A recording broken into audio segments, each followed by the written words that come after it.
8 साल का मुस्लिम लड़का चाय बांटकर अपने घर जाता है।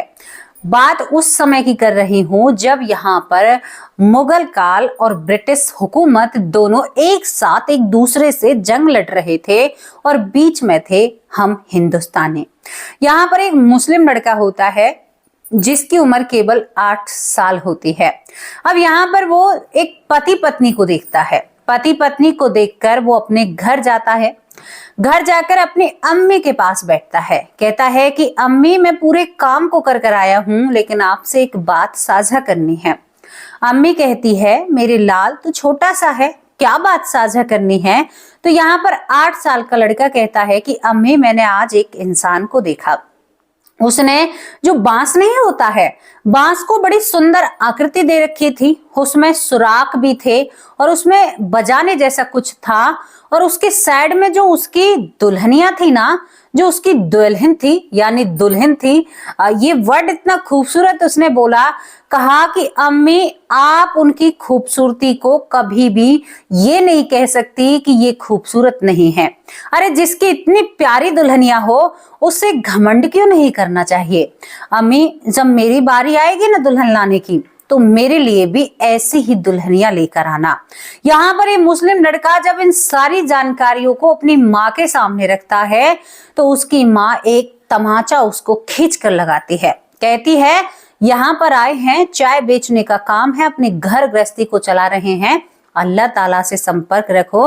अगर दोबारा ऐसी चीजों के बारे में बात करी तो तुम्हें जान से मार दूंगी। लेकिन दोस्तों, अब ये 8 साल का लड़का किसी की भी बातें नहीं सुनता है। उस दुल्हा और दुल्हन को दिन रोज निहारता है और निहारते निहारते भावुक भी हो जाता है और रोने भी लगता है। और जब उस दुल्हा और दुल्हन की जानकारी ये निकालता है ना, तो इसकी आंखें नम हो जाती हैं। और इसके बाद इसके साथ जो घटित होता है वो पूरे वृंदावन में चर्चा का केस यानी केंद्र बन जाती है और ये बात बहुत चर्चित होती है। ये घटना आपको बहुत कुछ सिखा कर जाएगी। आपकी ईमानदारी को टटोलेगी, आपके उस प्यार को टटोलेगी कि कितना प्यार आप एक दूसरे से करते हैं, कितनी सहनशीलता आपके अंदर है। आज की बहुत खूबसूरत सी घटना जिसका कोई प्रमाण तो मेरे पास नहीं है, बिल्कुल भी नहीं है, लेकिन ये घटना बहुत सारी चीजों को साबित करती है, बहुत सारी बातों को हमारे और आपके सामने रखती है। सुनना चाहते हो इस घटना को? दोस्तों, यहाँ पर मैं आपसे वृंदावन की बात करूंगी। वृंदावन में उस जमाने की बात करूंगी जब यहाँ पर मुगल और ब्रिटिश हुकूमत आपस में अपना अपना दबाव बना रही थी। दूसरी तरफ, क्योंकि मुगल तो बहुत दिन से यहाँ पर अपनी मन मर्जी जिंदगी जी रहे थे, बहुत सारे लोगों के साथ अत्याचार किया था। दूसरी तरफ जो ब्रिटिश हुकूमत सी थी उसने भी अपना राज जमाने की कोशिश की। अब यहाँ पर दोस्तों एक मुस्लिम परिवार वृंदावन में रहने के लिए आता है। एक सीधी सी बात बताऊं आपको, यहाँ पर जो वृंदावन है इसके केंद्र को मुगल बहुत कम बिगाड़ पाए। जब बहुत कम में इतना कुछ आपको वृंदावन में देखने को मिल जाता है, जहां पर इन्होंने नंगा नाच किया, वहां पर क्या हुआ होगा आप भी समझते हैं। हम कैसे कह सकते हैं कि भाई मुगल अच्छे थे? हम बिल्कुल नहीं कह सकते। मैं सिरे से खंडन करती हूँ इन बातों का। यहाँ पर एक मुस्लिम परिवार होता है जो कि पहले हिंदू ही था, लेकिन मुगलों ने उसे मुसलमान बनाया।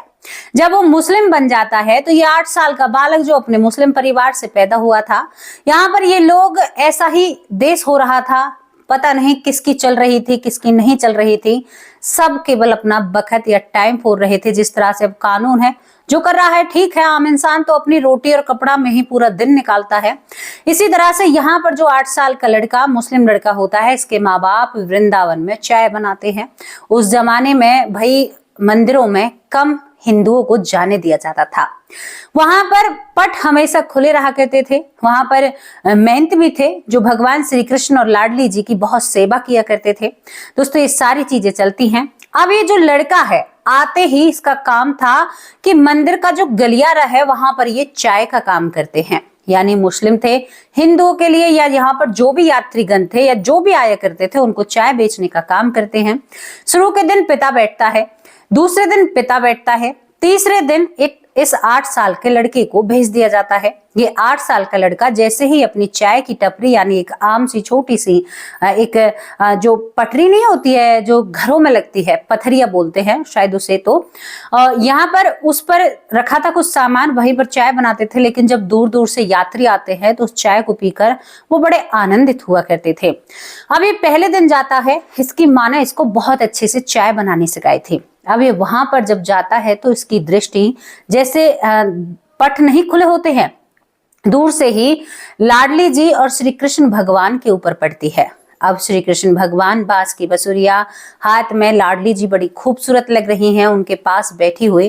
दोस्तों यहाँ पर जब ये सब कुछ ये देखता है तो ये मन ही मन कहता है कि अरे वाह, तुम्हारी दुल्हनिया तो बहुत खूबसूरत है, तुम तो बहुत खूबसूरत हो, दोनों की जोड़ी कितनी प्यारी है। और इसके मन में आया, इसने मतलब श्री कृष्ण भगवान और लाडली जी की बलाई ले ली, यानी जैसे ऐसे नहीं करके लेते हैं, ऐसे बलाई ले ली और ये बड़ा खुश होता है। अब ये चाय नहीं बनाता है, वहां पर खड़ा खड़ा उन दोनों को ही निहारता रहता है। ये अपनी पलकें नहीं झपकाता है, इसकी आंखों से आंसू बहते हैं। तभी एक व्यक्ति इसके सर पर एक छांटा सा मारता है। अरे ओए, तू यहाँ पर देखने के लिए आया है? अरे थोड़ी सी हमारे काज चाय बना दो। मतलब इस तरह की वाणी का ये इस्तेमाल करते हैं। तो ये चाय बनाने के लिए बैठ जाता है। दोस्तों चाय बनाने के बाद ये घर जाता है, अपनी अम्मी से कहता है कि अम्मी मुझे एक बात बताओ, ये मंदिर क्या होता है? अम्मी कहती है कि हमें चाय बनानी है और चाय बेचनी है, तुम्हारा मंदिर से कोई भी लेना देना नहीं होना चाहिए। देख मैं तुझे पहले ही बता रही हूँ, मंदिर से हमारा कोई भी लेना देना नहीं है। लेकिन ये कहाँ मानने वाला था, इसका पिता और काम देखता है। ये ऐसे खोली थी कि घर का गुजारा चल जाएगा। दूसरे दिन जाता है, फिर पूरे दिन अब 1 रुपया भी घर ले जाकर ना दे। वहां पर लाडली जी और हमारे श्री कृष्ण भगवान को निहारते रहे। पता नहीं कौन से अंतर मन की आत्मा से देख रहा था, कभी हंसने लगता था, कभी रोने लगता था। लोग भी इसको देख देख कर कहते थे कि शायद ये पागल है, शायद इसकी मानसिक हालत ठीक नहीं है। दिन रोज इसकी इच्छाएं और बातें बढ़ने लगती हैं। ये लोगों से पूछता है ये कौन है? वो कहते हैं ये तो राधा कृष्ण है, लाडली जो है। यहाँ पर दोस्तों एक कहता है कि ये तो इनकी दुल्हनिया तो बहुत प्यारी है। कुछ लोग धमकाते भी हैं कि ऐसे दुल्हनिया मत बोलो, ऐसे नहीं कहते भगवान को, लेकिन ये दुल्हनिया ही कहता है श्री लाडली जी से। अब दोस्तों ये इसको नाम पता पड़ता है कि राधा है। अब ये राधा राधा का आलाप लगाता है। राधा बड़ी खूबसूरत हो, राधा राधा जिस तरह से बोलने लगता है उसी तरह से घर जाकर करता है। माँ एक तमाचा लगाती है, कहती है कि तुम्हें शर्म नहीं आती, हम उस दीन से नहीं है, हमारा दीन अल्लाह ताला है, तो अल्लाह ताला को छोड़कर उधर कैसे जा रहा है? हमें जो मुस्लिम समाज है हमें जीने नहीं देगा। वो कहता है कि मुझे नहीं पता माँ कौन मुस्लिम है कौन क्या है, लेकिन राधा नाम कितना प्यारा है, श्री हरि कृष्णा नाम कितना प्यारा है। अभी तो इतना ही जान पाया हूं, आगे देखना माँ, मैं उस मंदिर में जाऊंगा। दोस्तों अब ये चाय बनाता रहता है। चौथे दिन जाता है। 4 दिन की भक्ति थी, कुल 4 दिन की भक्ति। कहते हैं कि भगवान जब कृपा करते हैं ना, कहते हैं कि बड़े आनंदित होकर करते हैं। चौथे दिन ये 8 साल का लड़का मंदिर के द्वार तक पहुंच जाता है। मंदिर के द्वार पर खड़ा होकर घंटों तक श्री हरि को निहारे, लाडली जी की बलाई ले और राधा ही राधा कहता रहे, मानो इसके अंदर कोई मोटर फिट हो गई हो या कोई रोबोट लग गया हो। राधा राधा अंतर मन से राधा राधा पुकारे। इसके बाद ये जब घर जाता है तो मुख से अपने मुख पर दोनों हाथ रखता है, लेकिन लाडली जी का नाम नहीं रुकता है। वो चलता ही रहता है, चलता ही रहता है। माँ ने आज इसको बहुत पीटा है, बहुत पीटा है। पिता ने भी कहा है कि तू हमें लज्जित कर रहा है, ये हमारा कर्म नहीं है। हम नहीं जानते किसी कृष्ण को, हम नहीं जानते किसी राधा को। जब ऐसे माँ बाप कहते हैं तो कहते हैं कि हो गया आपका कल्याण, आपने राधा नाम लिया है, आपको भी मेरी लाडली बड़े अच्छे से रखेंगे। कहते हैं कि जब हम भगवान के नाम का जाप करते हैं तो बहुत सारी बातें दिमाग में अपने आप आती हैं, यानी कहीं से ज्ञान लेने की जरूरत नहीं होती, आपके पास हर सवाल का जवाब होता है। ये बहुत बड़ी बात है और मैं आपको ये सीधा सीधा क्यों बता रही हूँ, जब आप भगवान की भक्ति करते हो तो आपका ज्ञान बढ़ता है। दोस्तों यहाँ पर माँ बाप एक कड़ा फैसला लेते हैं। पुराने जमाने की कोठरी आपने देखी होंगी, पुराने जमाने में इतनी मोटी मोटी दीवार रहा करती थी, रहती थी ना। इतनी मोटी मोटी दीवार वाली कोठरी के अंदर माँ अपने बेटे को बंद करती है। कहती है कि देखती हूं तुझे तेरी राधा कैसे बचाने के लिए आती है। वो लड़का रोता हुआ अंदर बैठकर राधा राधा मेरी राधा मेरी राधा है, इस तरह का आलाप करने लगता है। माँ ने सारा काम छोड़ दिया था। माँ उस दरवाजे पर बैठ जाती है और उसके ताले की चाबी अपने हाथ में रखती है। दोस्तों, माँ बस इतना सा ही दरवाजा खोलती थी जिसमें से वो खाना खाए। आप सोच रहे हैं ना, उसने खाना भी त्याग दिया था। 2 दिन तक वो राधा राधा राधा करता रहा। उसके हाथ में एक कोयला, क्योंकि अंदर जली हुई लकड़ियां पड़ी हुई थी, वो कोयला से उस पूरे घर में काले रंग से राधा राधा, पता नहीं दीवारों पर चढ़कर उसने कैसे राधा लिखी। करीबन 14 से 15 इंच की दीवार रहा करती थी, बहुत मोटी मोटी दीवार रहा करती थी, और उसने उन दीवारों पर राधा राधा नाम लिख दिया था। दोस्तों, यहाँ पर जब तीसरे दिन की सुबह होती है, माँ बिल्कुल दरवाजे पर ही सोया करती थी। उस कोठरी में कहीं पर भी कोई जंगला या कोई रोशनदान नहीं था। लेकिन जब माँ देखती है कि आज बेटा नहीं उठा है, जब वो मुस्लिम महिला उस दरवाजे को खोलती है, तो दोनों के पैरों नीचे से धरती खिसल जाती है। उनका 8 साल का बेटा यहां से जा चुका था। कहां गया, कैसे गया? पूरी रात भर दरवाजे के बाहर थी, सोती भी नहीं थी मां। यहां पर कमरे के अंदर कोई भी नहीं था। कमाल की बात थी, ऐसा कैसे हो सकता है? रोशनदान था, छोटा था, जिस पर जो कि तो ही वो लोहे की सरियां लगी हुई थी। आखिरकार वो लड़का ऐसे कहीं कैसे जा सकता है? 6 दिन के भीतर इस परिवार में इतना सब कुछ हो चुका था कि इस परिवार को खुद को भी उम्मीद नहीं थी कि ये सब कुछ क्या हुआ है। दोस्तों, माँ बिल्कुल पागल हो जाती है। मेरा लाल, अरे किसी जादूगर ने मेरे बेटे पर जादू कर दिया है। मेरे बेटे को कोई जादू करके ले गया। मेरा बेटा गया कहाँ है? एक माँ का आलाप और विलाप मैं आपको नहीं बता सकती। दोनों पति पत्नी पूछते हैं, 8 साल का है हमारा लड़का, कहीं आपने देखा? चारों तरफ सबको ढूंढते रहते हैं। तभी मंदिर के जो परिषद में काम करते हैं वो कहते हैं, इन पति पत्नी को देखते हैं तो मंदिर के अंदर प्रवेश नहीं। पूरे पक्के मतलब मुस्लिम जो कहते हैं ना कि हम एक कट्टरवादी जो अंदर होती है, यहाँ पर अंदर से ही जो महंत होते हैं वो बाहर आते और कहते हैं कि तुम्हें क्या परेशानी है। वो कहते हैं कि हमारा लड़का है, वो कहीं चला गया है। उसने पूरी कहानी बताई कि ऐसे ऐसे आपके मंदिर में जो भगवान हैं उन्हें देखकर वो मोहित हो गया, उनके ऊपर काला जादू हुआ है, कुछ ना तंत्र मंत्र हुआ है। दोस्तों, इसके बाद जब ये सब कुछ होता है तो यहाँ पर जो मंदिर के महंत हैं वो कहते हैं कि चलिए हम भी आपकी मदद करेंगे। वहां पर जितने भी हिंदू हैं सभी यहाँ पर मदद करने के लिए तैयार हो जाते हैं। अब यहाँ पर जब ये सभी लोग, अब यहाँ पर जो मंदिर परिषद में लाडली जी और ठाकुर जी की सेवा करते थे ना, वो सोचते हैं कि अगर भगवान पर इतना मोहित है, भगवान की इतनी कृपा है, तो यमुना किनारे ढूंढना चाहेगा। वो यमुना के तट पर चलते ही जाते हैं। पूरा एक दिन निकल जाता है। दिन निकलते ही जब दिन छुपता है तो वो यमुना किनारे बड़ी सुंदर अवस्था में, बड़ा तेज उसके चेहरे पर, उस 8 साल के मुस्लिम लड़के पर, और वो यमुना किनारे बैठा हुआ तप कर रहा था। जाते ही ये महंत कहता है, इससे बात करने की कोशिश करता है तो ये कहता है कि अरे भाई तुम यहाँ पर कहाँ हो, तुम्हारे माँ बाप इंतजार कर रहे हैं। ये कहता है कि कौन माँ बाप? मुझे तो लाडली जी से मिलना है, मुझे राधा से मिलना है, वो आएगी। अरे उनके जो भरतार हैं और उनकी जो वो दुल्हनिया है ना, राधा दुल्हनिया बड़ी खूबसूरत है। मैं वहां पर रहूंगा, उनकी सेवा करूंगा। एक भाव देखिए इंसान का, हो सकता है हमारे और आपके अंदर? नहीं हो सकता, ये भगवान की देन है। इससे आगे मैं आपको क्या बताऊं। वो जो महंत होता है, वो पंडित का जो पुजारी होता है, बहुत कोशिश करता है उस लड़के से बात करने की। तुम्हारे माँ बाप परेशान हैं, तुम यहाँ पर क्या कर रहे हो? वो बात नहीं करता है। तभी यहाँ पर एक 9-10 साल की खूबसूरत सी लड़की, बहुत सुंदर, इतनी चंचल, इतनी कोमल, आती है और कहती है कि महंत जी इन्हें भटकाओ मत। इतना कहकर और कहती है कि ले तेरे लिए मैं खाना लेकर आई हूं। उसमें फलाहार थे। तभी वो कहता है कि खाना तभी खाऊंगा जब राधा से मिलाओगी। यहाँ पर वो खूबसूरत सी कन्या कहती है, बहुत प्यारी, बहुत कोमल, देखकर दिल खुश हो जाए। ये दर्शन वो पंडित का पुजारी भी कर रहा था जो बीते 40 साल से अपनी सेवा मंदिर में दे रहा था। वो कहती है कि तैयार रहना, आज लाडली जू तुम्हें लेने के लिए आएंगे। कमाल की बात, 7 दिन में ये सब कुछ हो रहा था।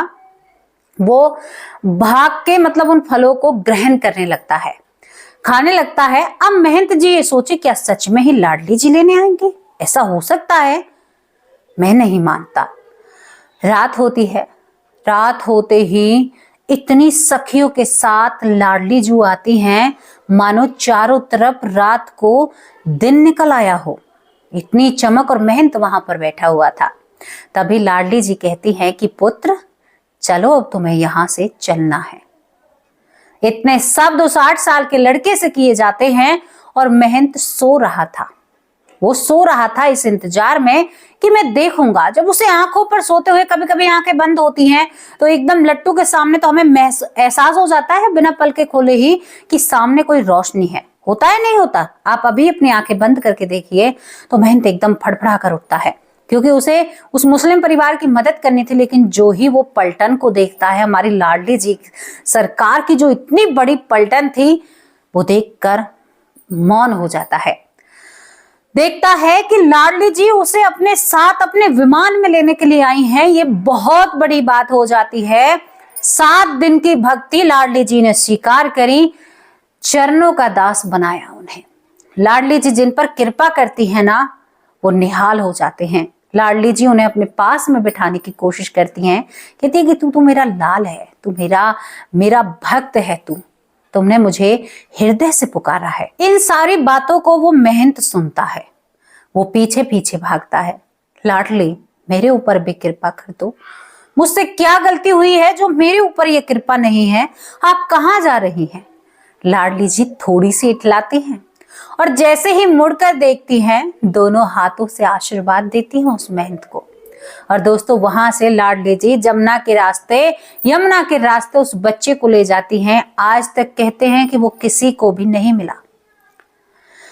ये प्रसंग, ये घटना, कुछ लोग इस पर यकीन करते हैं, कुछ लोग नहीं यकीन करते। जब महंत बुरा सा मुंह लेकर घर लौटता है तो यहाँ पर फिर वो मुस्लिम परिवार कहता है कि हमारा बच्चा कहीं आपको मिला। अब महंत उनसे क्या कहे, जिन्होंने अपने बेटे को ही पीटा, भगवान की यानी सुंदरता के गायन करने में अपने बेटे को वो पीट रहे हैं, तो वो महंत की बातों को सुनेंगे?